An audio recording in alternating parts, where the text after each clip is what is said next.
30 tahun kau sholat masih suka kau bohong.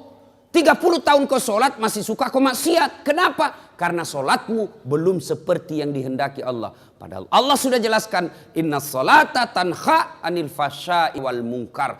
Ayat ini kita sudah hafal semua dari tak kecil. Sesungguhnya sholat itu mampu mencegah kalian dari perbuatan keji dan mungkar. Karena makanya jangan keheran. Kenapa itu rajin nama sembahyang deh? Tapi dede pagosipna. Berarti bermasalah sholatnya. Kenapa itu rajinnya sholat? Dede sekit namamu. Berarti sholatnya bermasalah. Banyak orang bertahun-tahun sholat, tapi rasa-rasanya tidak pernah menikmati namanya khusyuk. Apa itu khusyuk, Ustaz? Apakah khusyuk tidak ingat apa-apa? Bukan khusyuk namanya itu. Kalau sholat tidak ingat apa-apa, itu namanya tidur. Bisa itu sholat tidak ingat apa-apa, itu orang tidur itu atau orang pingsan. Lalu apa itu khusyuk? Fokus pada apa yang kita kerjakan. Bagaimana mencapai khusyuk dalam sholat? Al-Quran mengajarkan ada 3 cara meraih khusyuk dalam Al-Quran. 1, sempurnakan wudhumu. Ini dulu, kalau bapak mau khusyuk dalam sholatnya, maka langkah pertama sempurnakan wudhumu. Bukan dikatakan perbaiki, tapi sempurnakan. Berarti ada orang wudhunya sah, tapi tidak sempurna. Pada saat mana wudhu kita tidak sempurna? 1, pada saat membasuh siku, tangan sampai ke siku. Quran mengajarkan membasuh caranya dari jari-jari ke siku. Coba itu buka Quran. Basuhlah dari jari-jari ke siku. Berarti begini prakteknya. Ya toh? Yang kita praktek dari siku ke jari. Bagaimana prakteknya? Buka keran. Berarti itu dari siku ke jari. Terutama kita yang sudah tua, yang sudah pensiun, sudah muka-maka sakaratil maut. Nah itu kalau kita basuh siku, lipat itu siku tak. Kenapa? Karena di belakang ada keriput. Ibu-ibu, coba beda. Bandingkan sikunya cucu tak dengan siku tak. Bandingkan nih. Sikunya yang anak SMA dengan yang sudah 80 tahun. Bandingkan.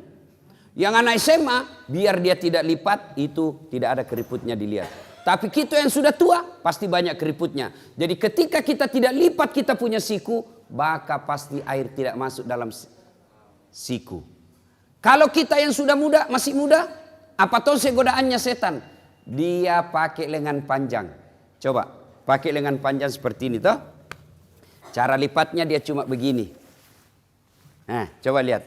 Cara lipatnya begini. 100% tidak sah wuduknya. Kenapa? Tidak kena sikunya. Karena ini wajib siku.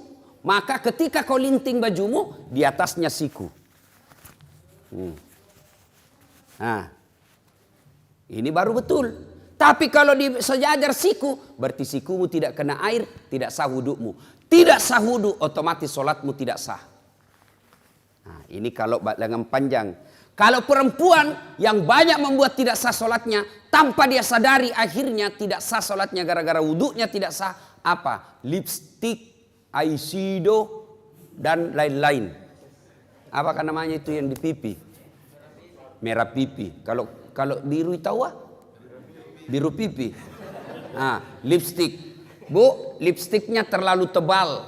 Airnya apa? Bibirnya tidak tersentuh air. Atau yang bedak-bedaknya di sini terlalu tebal, tidak tersentuh air. Maka ketika mau wudhu, maka ibu-ibu bersihkan dulu itu. Nah, ini yang menjadi masalah kalau dia pergi pesta. Karena bilang 300.000 nih salung. Airnya begini je wudhu. Iya. Nah, maka kalau mau khusyuk, yang pertama langkah sempurnakan wudhu. Yang kedua yang paling banyak kita lalaikan ketika wudhu, apa? Membasuh kaki. Anak-anak ini, biasa anak-anak SMA, anak SMP, buru-buru. Apalagi kalau rakaat ketiga nih. Habis. Lewat. Tenang kau saja, kau bisa masbuk. Bisa kau masbuk. Meskipun sudah rakaat keempat, at-tahiyyat itu imam, selama dia belum sholat, belum salam, berjamaah juga namanya itu. Dapat kau pahala 27. Jadi tidak usah kau buru-buru, tidak usah lari-lari. Pas kau lari, begitu sampai pasti kau tidak konsentrasi, poso. Nah, maka tidak usah lari. Tidak usah lari, santai saja. Kenapa? Selama imamnya tidak salam, belum salam, masih kau dapat pahala berjamaah. Jadi tidak usah makin buru-buru. Nah, apalagi yang membuat kita yang kaki wudhu berkaitan dengan wudhu kaki. Nah, ini biasa tidak sempurna wudhu.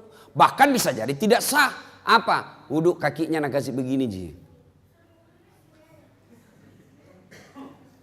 Itu kalau wudhu ada, coba baca rukun wudhu. Paling terakhir itu rukun wudhu tertib. Apa itu tertib?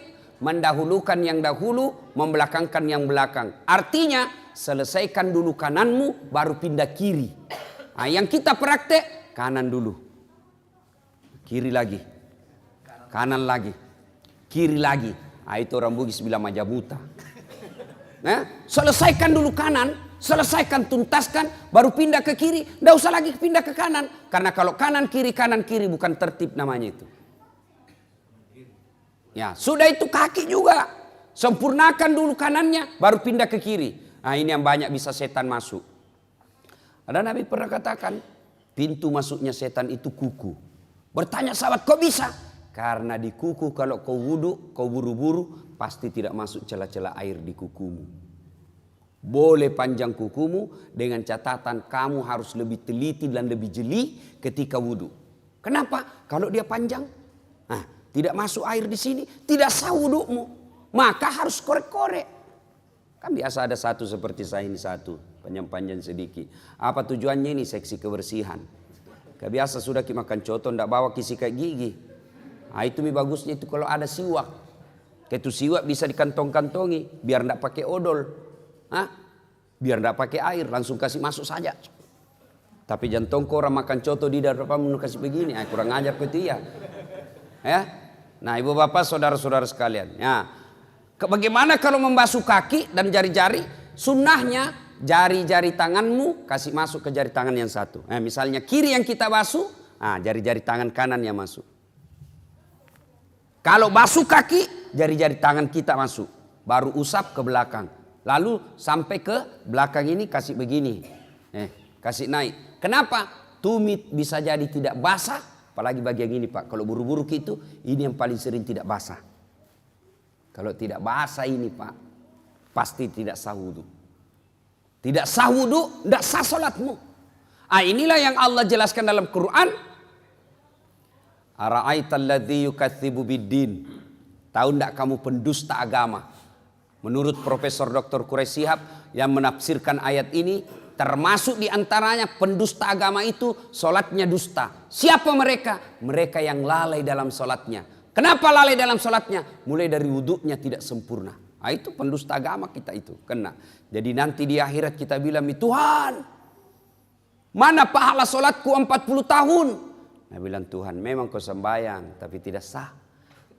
Kenapa bisa? Dikasih lihat video tak. Kan itu kita itu Pak, 24 jam ada CCTV. Ini kalau CCTV na masjid keluar kita nak lihat makin. Tapi CCTV-nya Allah namanya Raqib dan Atid. Nah syuting kau terus 24 jam. Biar tidur lagi di toilet. Nanti nak putarkan ke Tuhan. Inikah solat yang saya ajarkan? Kita bilang tidak ku tahu. Kenapa kau tidak tahu? Kasih kau otak. Kau sarjana, kau kaya, bagus, sehat. Kenapa kau tidak tahu? Tidak pernah dengar dakwah. Kenapa kau tidak pernah dengar dakwah? Sepak bola kau begadang sampai pagi. Main game kau begadang sampai pagi. Kenapa kau tidak pernah belajar soal solat? Nah itu solat kau pakai 24 jam. Bagaimana solat tak mau bagus Pak? Coba jujur ki bede. Dalam hati tak mau. Jangan kasih naik tangan tak. Pasti malu-malu ki. Jujur maki. Berapa tahun maki solat? 50 tahun. Ada itu buku di rumah tak, tuntunan dan pedoman solat 5 waktu? Coba kira-kira bagaimana kita solat? Begitu tidak bapak tak, begitu kita lihat orang, begitu kita solat, tidak pernah kita baca bagaimana itu solat. Adik-adik beli handphone, begitu beli handphone ada apanya?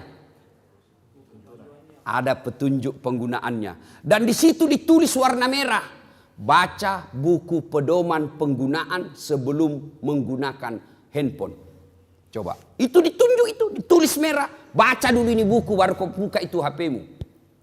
HP saja itu ada buku pedomannya. Apalagi kita sholat. Akhirnya jangan kau heran 30 tahun kau sholat masih hobi kau makan uang haram. 30 tahun kau sholat masih suka kau bohong. 30 tahun kau sholat masih suka kau maksiat. Kenapa? Karena sholatmu belum seperti yang dihendaki Allah. Padahal Allah sudah jelaskan. Inna sholata tanha anil fasya'i wal munkar. Ayat ini kita sudah hafal semua dari tak kecil. Sesungguhnya sholat itu mampu mencegah kalian dari perbuatan keji dan mungkar. Kenapa? Makanya jangan keheran. Kenapa itu rajin nama sembahyang deh? Tapi dede pak gosipna. Berarti bermasalah sholatnya. Kenapa itu rajinnya sholat? Nah dede sekit namamu. Berarti sholatnya bermasalah. Kenapa tidak? Coba kita lihat sholat kita pak. Orang Bugis bilang mau pito-pito. Allah. Assalamualaikum. Olahraga bukan? Coba make. Orang saya tanya kenapa? Karena cepat sekali kalau sholat gitu. Nggak sampai mami kulihat 5 menit sembahyang duhur. Apa nak bilang? Aku hafal mi ustaz. Sini kau dulu. Kalau kau bilang hafal begini mah kau saja. Allahu Akbar. Tuhan bacaannya sama di kemarin. Assalamualaikum warahmatullahi. Sudah mi. Kan itu jadi hafal. Iya toh. Tapi kan bukan itu. Sholat itu ada rukun-rukunnya. Ada tertibnya. Ada syarat sahnya. Yang itu harus kita lakukan. Kalau itu kita ikuti, maka insya Allah hidup kita akan baik.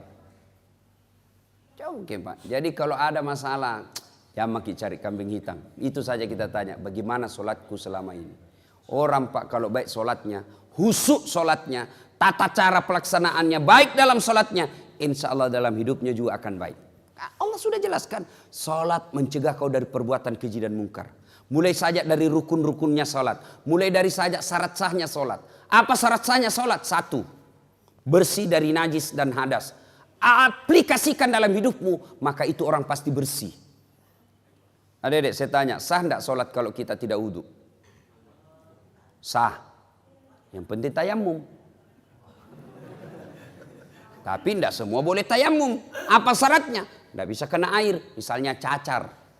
Toh? Penyakit tidak bisa kena air. Atau subuh.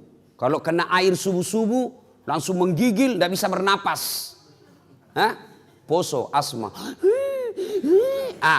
Boleh kok tidak, boleh kok tayamum. Ya? Tapi dia tidak wudhu, tidak tayamum, sah tidak? Tidak sah. Berarti orang yang baik sholatnya itu mestinya bersih dalam hidupnya. Tapi kadang-kadang kita lihat ada orang sholat tapi baju sholatnya saja kotor. Kuning bukan, coklat bukan, putih bukan, ada yang begitu. Kudungnya ibu-ibu, coba dikat diam nih. Ada itu yang ada kayak lumut-lumut di sininya. Itu kalau orang baik sholatnya, maka dia hidupnya bersih. Maka heran kita kalau kita rajin berjamaah, tapi rantasa hidup tak. Satu, syarat sahnya sholat. Bersih dari najis dan hadas. Yang kedua, tidak sah sholatmu kalau kau tidak tutup aurat. Apa itu aurat? Ini kalau laki-laki lutut sampai pusat. Bapak, kalau keluar rumah sholat pakai celana kolor saja. Sah tidak? Sah tidak? Tidak sah. Biar tidak ada yang lihat ki. Mentang-mentang dari lihat sembahyang celana dalam saja aku pakai ini. Allah. Sah atau tidak? Tidak sah. Artinya apa? Ini sesungguhnya aurat itu aplikasinya dalam kehidupan sehari-hari. Malu.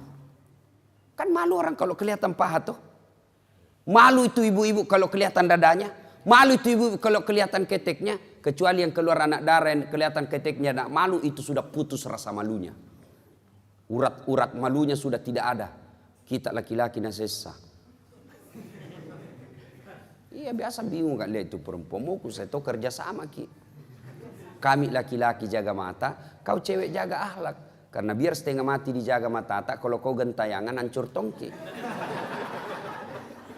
Ya, nah itu berarti kalau orang baik sholatnya, insya Allah tinggi rasa malunya. Mana aplikasinya? Kalau dia rajin sholat, jadi kepala dinas jadi sekdai, jadi pejabat ada mobil dinasnya, maka dia malu pakai mobil dinasnya kalau untuk antar undangan pernikahan. Maka malu dia pakai mobil dinasnya kalau hanya untuk pergi pasar, untuk dia pakai kepentingan pribadinya. Itu orang yang baik solatnya. Maka wajar ketika Allah berfirman, sesungguhnya solatmu mencegah kalian dari perbuatan keji dan mungkar. Itu coba diaplikasikan saja itu. Apalagi ya, syarat sahnya solat. Sah tidak solat kita kalau tidak baca Al-Fatihah? Tidak sah. Kalau diaplikasikan dalam kehidupan sehari-hari, apa itu Al-Fatihah? Al-Fatihah itu ada doa di dalamnya. Al-Fatihah itu ada di dalamnya rasa tawakal. Maka kalau orang yang baik solatnya, maka dia tidak pernah bersangka buruk kepada Allah. Aplikasi dari surah Al-Fatihah. Apalagi syarat sahnya solat. Sah tidak solat kita kalau tidak menghadap kiblat? Ibu-ibu saya tanya, sah solat kita kalau tidak menghadap kiblat? Sah tidak adik-adik? Sah tidak solatnya kalau tidak menghadap kiblat? Sah kalau kita tidak tahu. Nah, tapi sekarang tidak ada istilah tidak tahu lagi sekarang, karena ada namanya apa itu? Kompasnya itu handphone, ada semua itu Muslim Pro, gocang sedikit. Tapi matahari di sana terbit, terbenam, terbit di sana pagi-pagi. Kenapa ini begini? Nah, tunjuk, gocangi lagi. Masih nak tunjuk, berarti salah ini kompasmu. Nah, belum diislamkan. Lebih kau lihat itu matahari terbit. Di mana? Lawannya itu. Di mana kalau di atas perahu ki? Nah, tidak dilihat. Lihat mana? Mana terbit? Oh, di sana terbit. Oh, berarti di sana terbenamnya. Sudah. Kau putar perahumu menghadap ke sana. Lagi sholat, tiba-tiba goyang perahu. Jangan tahu mau goyang-goyang juga begini. Lah, Pak, sudah lewat yang pertama. Ya, itu yang pertama doa. Ya. Yang kedua, cara khusyuk menurut Quran. Satu tadi, sempurnakan wudukmu. Yang kedua, berpakaianlah yang indah. Itu perintah Quran surah Al-Jum'ah. Cuma kita kadang kalau sholat ki, pakaian biasa saja. Nah, setan goda ki itu. Coba lihat. Bapak kalau mau sholat ke masjid, ada itu bisikan hati, pakai kau baju bagus. Ada itu namanya hati nurani. Tapi begitu kita mau pakai, nah goda ki setan. Jangan mau kau repo ki. Akhirnya buru-buru kau cepat, kau mau di kamar. Setan itu. Karena setan itu Pak tidak mau berhenti menggoda kita sebelum dia berhasil. Mulai dari asan nagoda memang maki. Wudu nagoda maki lagi. Sudah ki wudu mau ki pakai baju gamis. Nah bilang ki, jangan aku bilang koran nanti soalim. Akhirnya tidak jadi. Itu setan. Padahal itu ajaran Quran. Kau datang ke masjid dengan berpakaian yang indah. Makanya Nabi kalau itu mau sholat disunnahkan pakai parfum. Itu sunnah. Kan teman-teman kita jamaah tablik. Kalau dia mau sholat itu kan dia pakai langsung dia kasih keluar itu anunya. Minyak-minyaknya yang digosok-gosok. Malaikat subuh. Kadang juga ada malaikat maut. Malaikat maut itu kalau kalefa bau. Malaikat maut itu.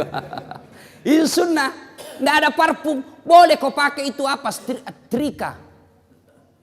Pengaruh kalau orang setrika. Yang penting pakai parfum. Pakai bau-bau. Mau palsu mau asli pakai. Itu sunnah. Artinya apa? Kalau bapak pakai parfum sholat jauh lebih mulia daripada yang tidak pakai parfum. Itu sunnah. Sikat gigi itu anjuran agama. Berpakaian yang indah. Tapi sayang kita kalau mau ketemu wali kota bawa pakaian indah. Sekalinya mau datang ke masjid pakai baju kaos, celana training, battala. Pas sujud ada celengan di belakang. Ya. Yang ketiga, bagaimana supaya bisa khusyuk dalam sholat?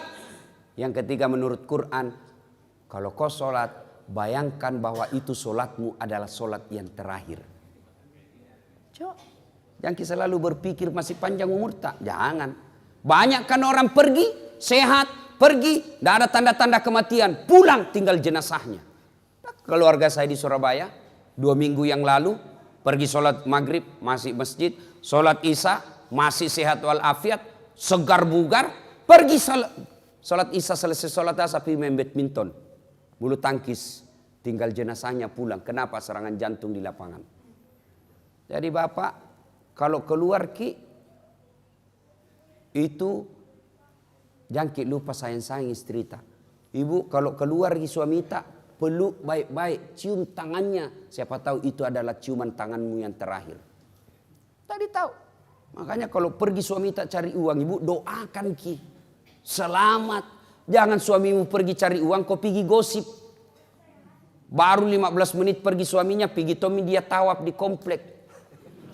Nah kelilingi semua. Alasan jogging-jogging tapi cari informasi. Itu penyakitnya perempuan. Tuh. Mana Ustaz na gosip tong. Nah lihat kata adik, dia bilang, itu baju waktu na di YouTube.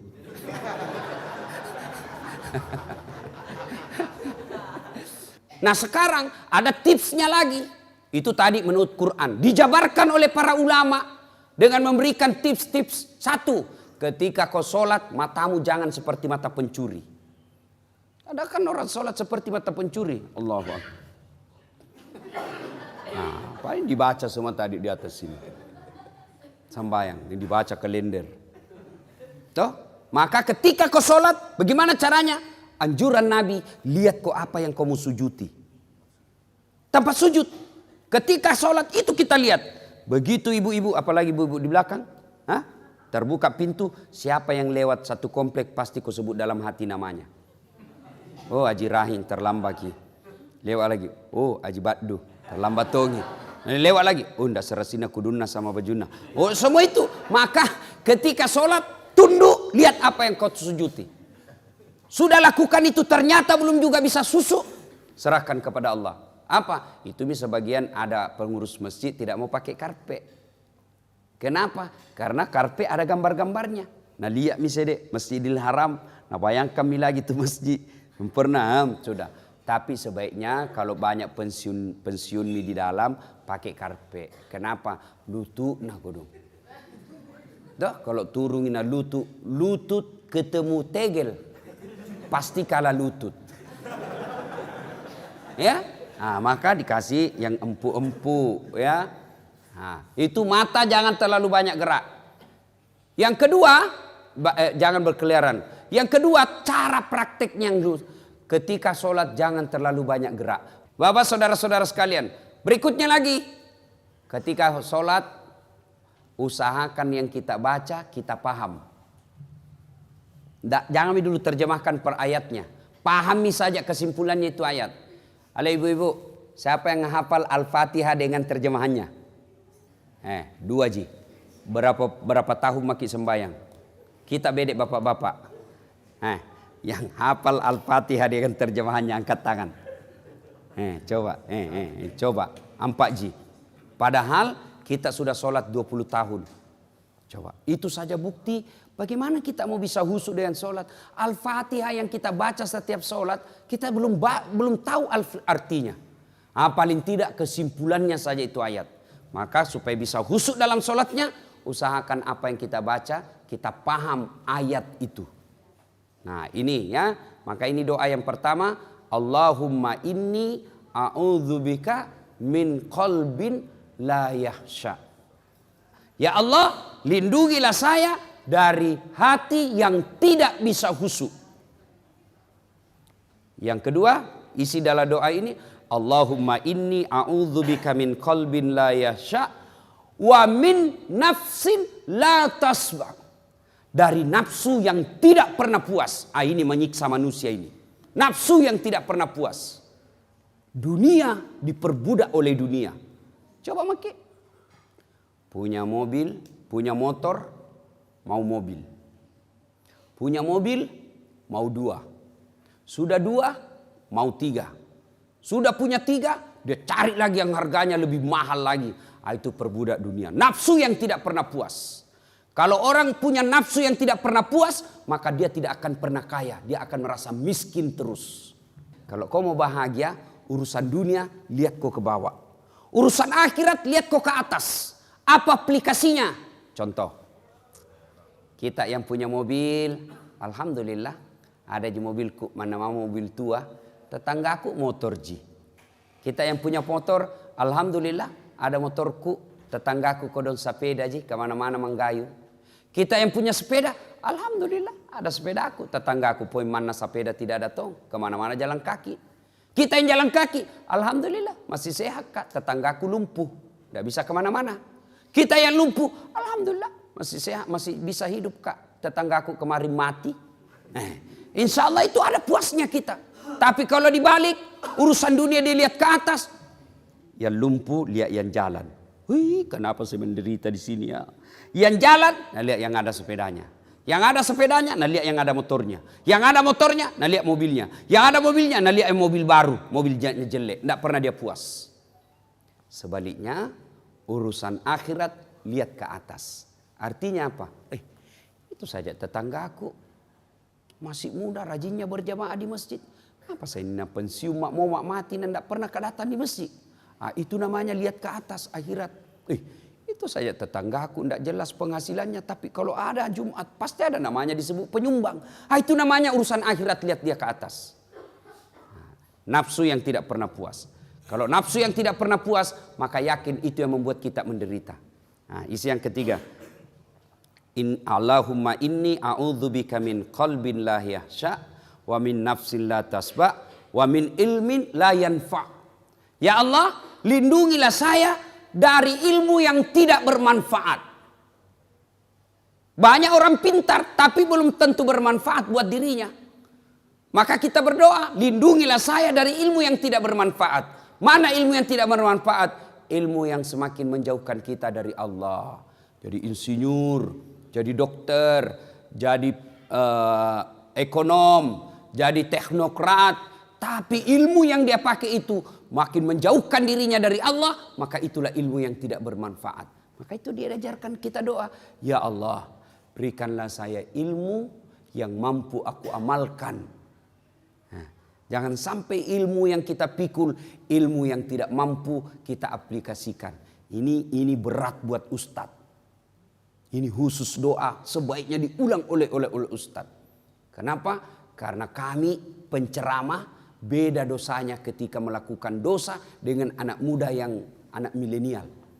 Sama-sama berdosa. Sama jenis dosanya.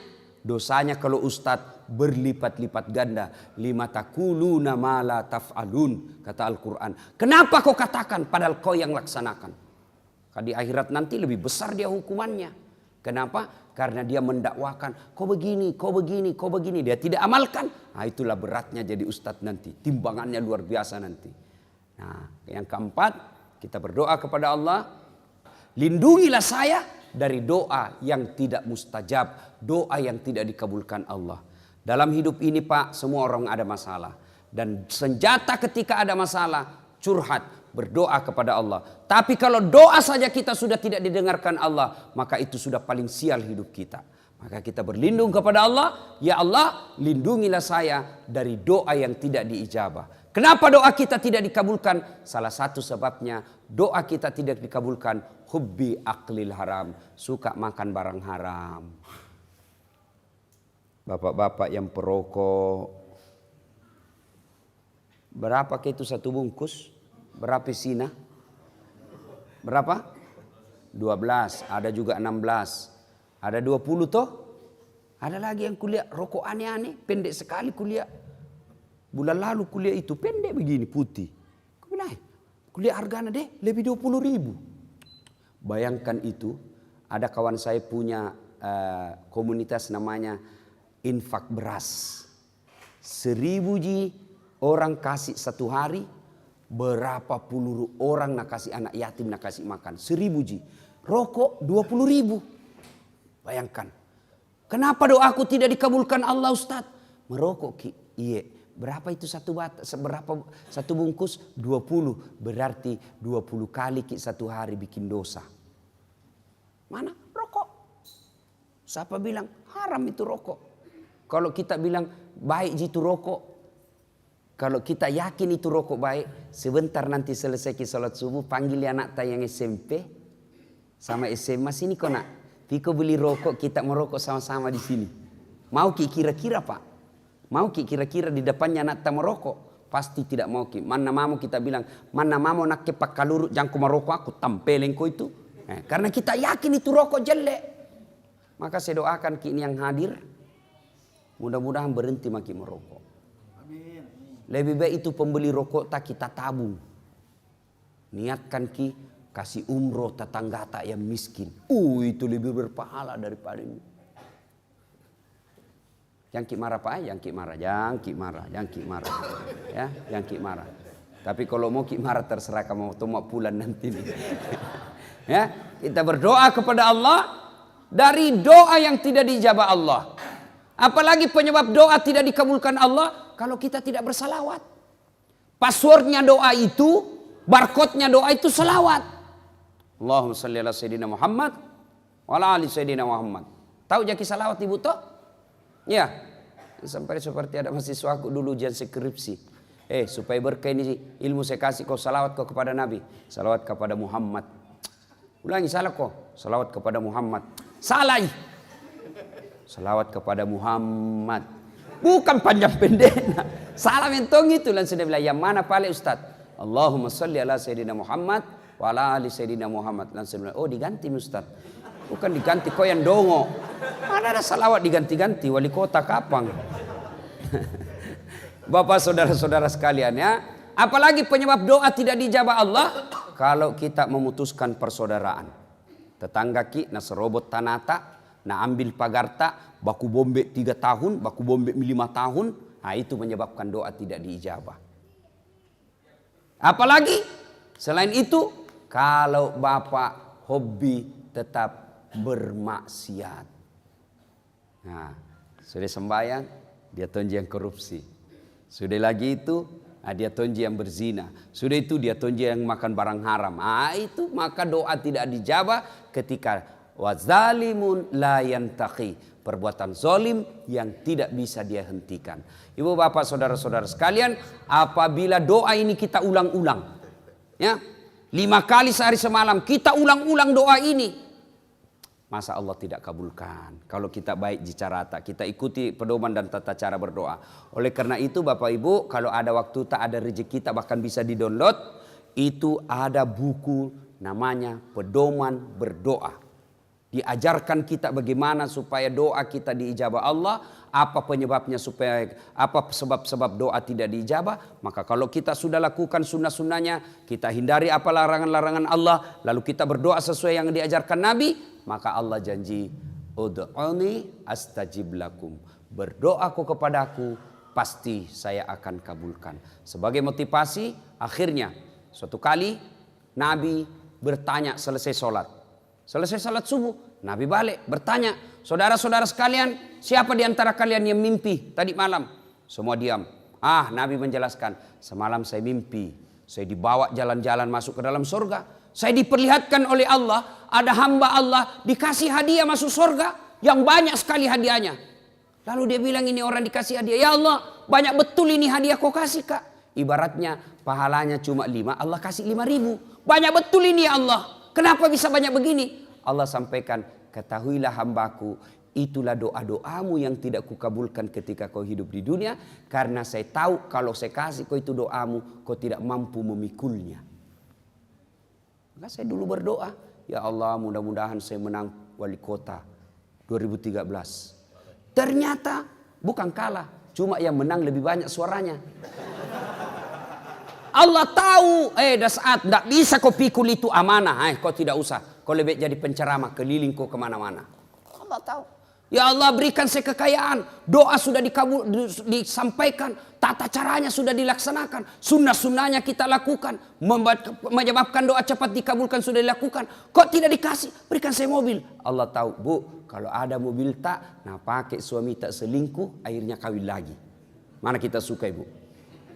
Pasti kita bilang Jami ada mobilku deh. Daripada nambil orang istriku. Suamiku, begitu. Kenapa saya tidak lulus? Sudah mau berdoa. Allah tahu bukan di situ tempatmu yang terbaik.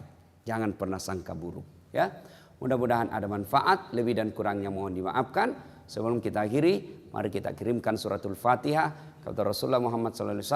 Khasiat dan keutamannya untuk orang tua kita masing-masing. Al-Fatihah.